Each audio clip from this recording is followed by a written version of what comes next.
जिंदाबाद भाई जिंदाबाद, डबलू भैया जिंदाबाद जिंदाबाद। डीजे विकास सीतामढ़ी।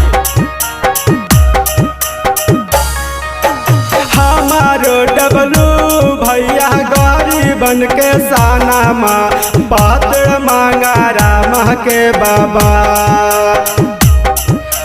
हमारो डबलू भैया गरीबन के साना माँ पात्र मांगा राम के बाबा। पात्र पाए चायत से ऊना खाजताई है, तबे होई गरीब के कल्याण। पात्र मांगा राम से ऊना खेजताई है, तबे होई गरीब के कल्याण। हमहू समाज में उनका जाना ही है ना मामा, सबके करथिन समान। हमारो डबलू भैया गरीबन के साना माँ पात्र पंचायत के बाबा। हमारो डबलू भैया गरीबन के साना माँ पात्र मांगा राम के बाबा।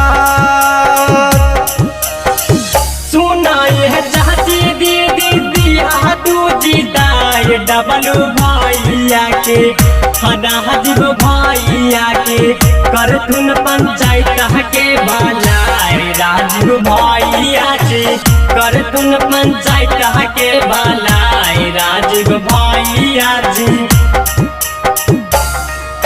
नाली गली सब बनावे हैं डबलू भैया, गौआ भी करी चकाचक। नाली गली सब बनावे हैं डबलू भैया, गौआ भी करी चकाचक। सबका के साथ लेके चला तूने भैया, राख तुन बना के विचार। सबका के साथ लेके चला तूने भैया, राख तुन बना के विचार। गरीब के बेटा हथिन हमर डबलू भैया, सब पर देवथिन ध्यान। राजीव उर्फा डबलू मंगथिन जोड़े जोड़े भोटावा, दिहा डबलू भैया के जीता।